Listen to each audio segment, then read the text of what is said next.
she said. "Quit pretending we're engaged, you can't control my plans or my friends." Everyone chuckled at my expense while I just grinned and remained silent.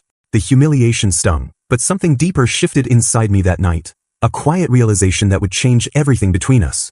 I'm Mason, 26, and I work as a veterinary technician at a clinic in Denver where I've been for 4 years, steadily building my career while living what I thought was a committed relationship with Amber in our shared downtown apartment. 3 years together felt like we were building something real, especially since we'd been splitting rent and utilities for the past year, or so I thought until I started really paying attention to our bank statements. The incident that opened my eyes happened on a Thursday night when Amber's crew, Skylar, Madison, and Paige, came over for their weekly wine and gossip session, which usually meant I'd retreat to the bedroom with my laptop while they turned our living room into their personal therapy session. Amber had been acting different lately, more secretive with her phone, staying out later with work friends, and making these little comments about how boring our routine had become, but I chalked it up to her new job at the marketing firm and the stress of trying to impress her colleagues. That night, she dropped a bombshell during dinner prep while her friends were already opening the second bottle of wine. "So, I'm going to Vegas this weekend with the girls," she announced casually, like she was mentioning a trip to the grocery store. "Flight leaves Friday morning, back Sunday night." I paused in chopping vegetables, not because I minded her taking trips, but because we usually discussed big expenses and weekend plans together. "Vegas sounds fun," I said. "When did you guys decide this? I didn't see any charges on our shared card." Her expression shifted immediately, that defensive look I'd been seeing more often lately. "We booked it separately. Skylar found some amazing deal and we all Venmo'd her." I nodded, continuing with dinner prep. "What airline? I can check you in tomorrow since I'll be up early for work anyway." It was an innocent offer, the kind of thing I'd done dozens of times before, but Amber's reaction was anything but innocent. "God, Mason, I can check myself in. You don't need to manage every detail of my life." The conversation felt charged suddenly, with her friends going quiet in the living room, obviously listening. "I wasn't trying to manage anything," I said calmly. "Just offering to help since I'll be awake anyway." That's when she exploded. "This is exactly what I'm talking about. Quit pretending we're engaged, you can't control my plans or my friends." The words hung in the air like a physical slap, and I heard Skylar snort with laughter from the couch. "Girl, tell him." Madison chimed in, and suddenly all 3 of her friends were giggling like they were watching some comedy show. I stood there holding a knife and half-chopped onions, looking at Amber's flushed face and realizing that this wasn't just an outburst. This was how she really felt about us, about me, about the life we built together. The laughter from her friends made it worse, like I was some controlling boyfriend for offering to help with a simple task. "You're right," I said quietly, setting down the knife and wiping my hands on the dish towel. "We're not engaged." I walked out of the kitchen with a calm smile, leaving Amber and her friends to their evening while something fundamental shifted inside me. The laughter followed me down the hallway, but I wasn't angry, I was calculating. For the first time in months, maybe years, I was seeing our relationship clearly, and what I saw was a woman who viewed me as a convenient roommate rather than a partner, someone who paid the bills while she lived her best life without any real commitment or appreciation. As I sat in our bedroom listening to them celebrate her Vegas trip, I started doing the math on exactly how much this relationship was actually costing me, and more importantly, I started planning what life would look like when the person who didn't consider us engaged came home to discover I'd taken her advice to heart. Friday morning came early, and I watched Amber pack her designer luggage with clothes I'd helped pay for, heading off to an airport I wouldn't be checking her into, on a trip funded by methods I was apparently not supposed to question. After she left in her Uber, I made coffee and sat down with my laptop to begin what I'd started thinking of as Operation Reality Check. But first I needed an ally who understood the legal complexities of what I was about to do. Mrs. Chen lived in the apartment 2 floors below ours and served as the building's property manager, a sharp-eyed woman in her 70s who'd immigrated from Taiwan 30 years ago and built a small real estate empire through careful attention to detail and an uncanny ability to read people's true intentions. I'd always liked her because she treated everyone fairly but didn't tolerate nonsense, and more importantly, she'd witnessed enough relationship drama in her decades of property management to recognize manipulation when she saw it. I knocked on her door around 10, finding her in her usual Friday morning routine of reviewing lease agreements while her ancient cat, Chairman Meow, supervised from his perch on her desk. "Mason, how nice to see you," she said, gesturing me inside. "Coffee? I just made a fresh pot." As we settled into her immaculate living room, I explained the situation carefully, starting with Amber's public declaration that we weren't engaged and ending with my growing realization that I'd been funding a lifestyle for someone who viewed me as a convenient roommate rather than a partner. Mrs. Chen's expression grew more serious as I talked, her sharp eyes narrowing when I mentioned the financial dynamics. "Show me the bank statements," she said bluntly, and I pulled out my phone to display 8 months of rent payments, all coming from my account, along with utilities, groceries, and the countless other expenses that somehow always fell to me. "And her name is on the lease?" she asked, reviewing the payments with the intensity of an accountant during tax season. "Both our names, but I've been paying 100% of everything since she started her new job and claimed she needed time to get financially stable." Mrs. Chen made a disgusted noise that somehow managed to convey exactly what she thought of that arrangement. "Mason, in my 40 years of property management, I've seen this same story play out dozens of times. One person treats the relationship like a free housing arrangement while the other person pays for the privilege of being taken advantage of." She stood up and walked to her filing cabinet, pulling out a thick folder labeled with our apartment number. "Here's what we're going to do," she said, spreading documents across her coffee table with the precision of a general planning a military campaign. "I'm going to review your lease agreement very carefully, and we're going to have a conversation about tenant rights, financial responsibility, and what happens when someone who contributes nothing to a household decides to bite the hand that feeds them." The plan she outlined was both elegant and devastating in its simplicity. Since I could prove I'd been the sole financial contributor for months, and since Amber had publicly declared we weren't in a committed relationship, Mrs. Chen could legitimately question whether Amber had established proper tenant rights or was simply a long-term guest who'd been living in my apartment. "The beauty of this," Mrs. Chen explained with a smile that reminded me why people respected her business acumen, "is that everything we do will be completely legal and by the book. No revenge, no drama, just proper property management procedures applied to someone who apparently doesn't understand the difference between a relationship and a free ride." I left Mrs. Chen's apartment with a clear plan and the satisfied feeling that comes from finally taking action instead of just accepting whatever scraps of respect someone decided to throw your way, knowing that when Amber returned from Vegas, she'd discover that actions have consequences and that the person who didn't want to be engaged was about to learn exactly what that meant. Saturday morning, I stood in our apartment with a clipboard, pen, and the kind of methodical focus I usually reserved for medical charts at the clinic, ready to conduct what I'd started calling the Great Inventory of Entitlement.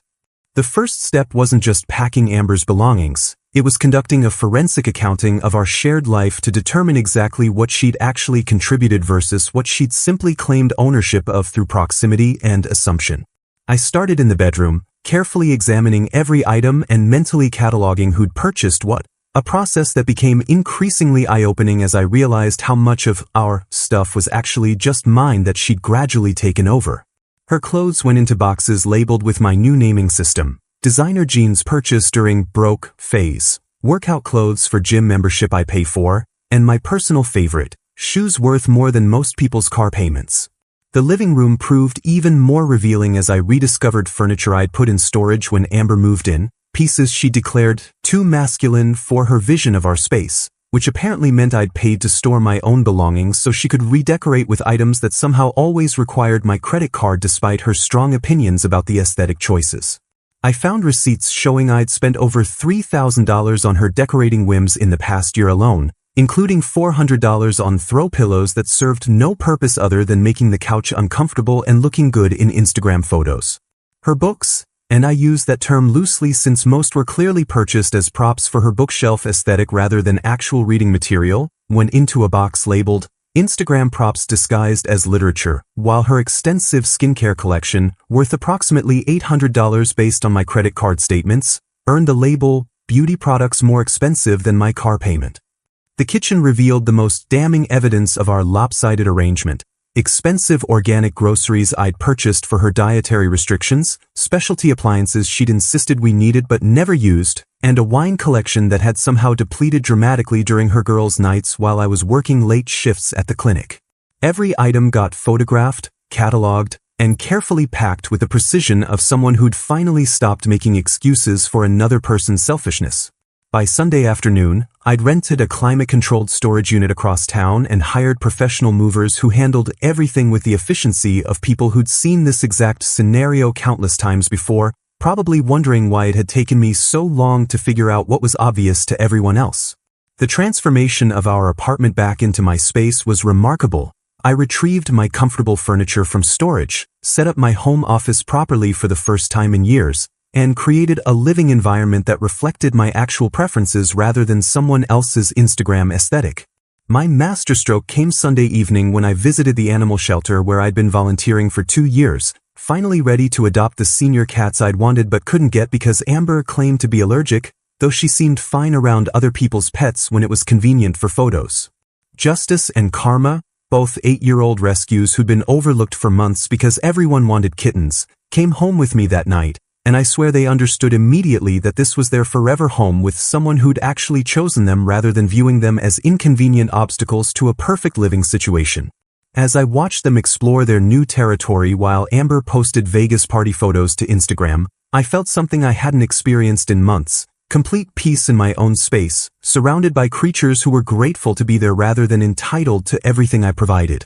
Sunday night, while Justice and Karma settled into their new home with the contentment of animals who finally felt secure, I began the systematic process of digital detachment that would ensure Amber's return became a lesson in accountability rather than a continuation of our one-sided arrangement. The apartment's smart lock system, which Amber had insisted we install 6 months ago because it looked more sophisticated than regular keys, became my first target as I updated the access codes and removed her phone from the authorized devices list with the satisfaction of someone finally taking control of his own living situation. I changed the Wi-Fi network name to Not Engage No Access, with the password Accountability 2024, a little touch of humor that I knew would drive home the point when she inevitably tried to connect her phone out of habit. Every streaming service we'd shared got new credentials, from Netflix to Spotify, and I made sure to document the monthly costs I'd been covering, $47 for premium everything, apparently, so someone could watch reality TV shows about people even more entitled than herself. The food delivery apps proved particularly revealing when I reviewed the order history and realized Amber had been charging $300 worth of lunches to my credit card each month. Expensive salads and smoothies that cost more than most people spend on groceries, all while claiming she was being budget conscious about our shared expenses. I updated every password, removed her access to my accounts, and created a detailed spreadsheet that would have impressed my old accounting professor, documenting exactly $2,847 in expenses I'd covered for her over the past 8 months since she'd started her supposed financial recovery period. Mrs. Chen had been right about building security. As the sole rent payer with documented proof of financial responsibility, I had every right to update the access list and remove unauthorized long-term guests who couldn't prove their tenant status through actual contributions to the household. I installed discrete cameras in the common areas, not for surveillance but for documentation, knowing that Amber's dramatic tendencies and sense of entitlement would likely provide perfect evidence of her true character when reality finally hit her. The building's main entrance required key card access after 9 p.m., and since Amber's card was linked to my account as the primary leaseholder, Mrs. Chen and I ensured that her access would be revoked effective immediately, triggering a conversation about tenant rights that I suspected would be quite educational for someone who'd been treating a relationship like a free housing program. By midnight Sunday, every digital fortress was in place, every password changed, every account secured, and every piece of evidence carefully documented with the precision of someone who'd finally stopped making excuses for another person's behavior and started protecting himself from financial and emotional exploitation.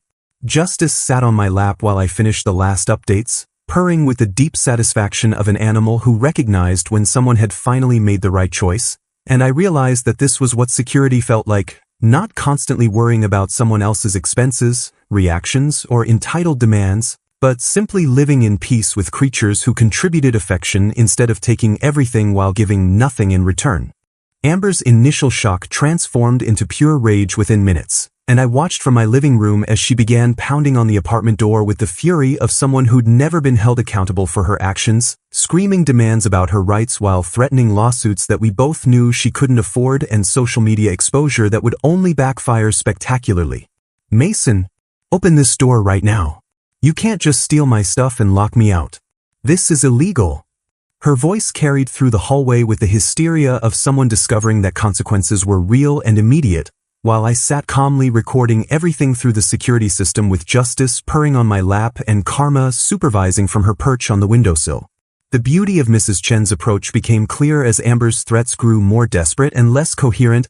Everything we'd done was completely legal, documented, and justified, which meant her tantrum was only providing evidence of her unstable behavior rather than any legitimate grievance against proper property management procedures. When the door pounding finally stopped and I heard her footsteps retreating down the hallway, I knew the real show was about to begin as Amber took her victim narrative to social media, probably crafting some sob story about being illegally evicted by a controlling ex-boyfriend who couldn't handle her independence. I didn't have to wait long. By Monday morning, her Instagram was flooded with posts about toxic men, illegal evictions, and how she was consulting lawyers about her rights as a tenant, each post more dramatic than the last and clearly designed to generate sympathy from people who didn't know the full story. That's when I unleashed my carefully prepared response, a single Instagram post that included screenshots of our shared bank account showing 8 months of me paying 100% of rent and utilities, photos of the professionally packed belongings in climate-controlled storage, documentation of the proper legal procedures we'd followed, and my personal favorite touch, adorable photos of Justice and Karma with the caption, "Finally found roommates who actually contribute to the household and don't treat relationships like free housing programs." The internet's response was swift and merciless as people who'd followed Amber's luxury lifestyle posts began connecting the dots between her designer purchases and someone else's bank account, with comments ranging from supportive messages for me to increasingly hostile questions about how she'd been funding her lifestyle while claiming to be broke. Her friend group, who'd laughed so loudly at my expense Thursday night, suddenly went quiet on social media as the full extent of the financial imbalance became public knowledge, and I noticed several of them quietly unfollowing her accounts as they realized they'd been complicit in mocking someone who'd been financially supporting their friend's entire existence. The most satisfying part was watching Amber's attempts to control the narrative crumble as more evidence emerged. Mutual friends began sharing their own stories about her borrowing money, expecting others to pay for dinners, and always having excuses when bills came due, painting a picture of someone who'd made entitlement a lifestyle choice rather than a temporary situation.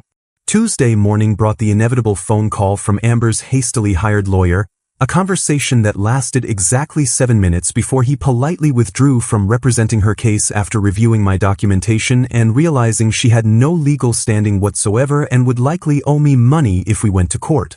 The lawyer's withdrawal seemed to break something fundamental in Amber's understanding of how the world worked, and by Wednesday she was forced to move back to suburban Phoenix with her parents, her social media influence crashing as followers realized her entire lifestyle had been funded by someone else's generosity rather than her own success. Her parents, who I'd met twice during our relationship, apparently weren't thrilled about their 25-year-old daughter moving back home with a storage unit full of designer clothes and no actual plan for financial independence, a reality check that probably stung worse than losing access to my apartment. The vindication came in unexpected ways over the following weeks. Madison, Amber's friend who'd laughed loudest at my expense during the Vegas announcement, reached out with a private message that restored some of my faith in human decency. "I owe you an apology," she wrote. "We all knew Amber was using you financially, but we thought it was your choice and that you were happy with the arrangement. After seeing everything that happened, I realized we were complicit in something really unfair, and I'm sorry we laughed when you were just trying to be a supportive partner." Her honesty meant more than she probably realized, and it confirmed what I'd suspected, that Amber's behavior had been obvious to everyone except me, probably because I'd been too close to the situation to see the manipulation clearly. 6 months later, my life had transformed in ways I couldn't have imagined during those dark months of feeling unappreciated and financially drained by someone who viewed my kindness as weakness rather than love. The veterinary clinic promoted me to senior technician with a substantial raise after I successfully managed a complex surgery case that saved a dog's life, and Justice and Karma had become unofficial office mascots who provided therapy for anxious pet owners while demonstrating that rescue animals make the most grateful companions. My dating life improved dramatically when I met Sarah at a volunteer event for the animal shelter, a fellow veterinarian who insisted on splitting every expense from our first coffee date and whose idea of a perfect evening involved hiking with rescue dogs rather than shopping for things we couldn't afford. Sarah's reaction to hearing about Amber was both validating and educational. "She trained you to accept scraps," she said matter-of-factly. Healthy relationships involve two people contributing equally, not one person funding another person's fantasy lifestyle while being made to feel grateful for the privilege. The apartment, now truly my sanctuary, featured photos of Justice and Karma alongside my growing collection of certificates from the veterinary continuing education courses I could finally afford, proving that sometimes the best revenge isn't revenge at all but simply building the life you deserve with people who appreciate your efforts rather than exploiting them. Amber's social media eventually went quiet, her last post being a generic motivational quote about new beginnings that generated exactly 3 likes, while my own life filled with genuine relationships, professional success, and the deep satisfaction that comes from finally recognizing your own worth and refusing to settle for anything less than mutual respect and appreciation.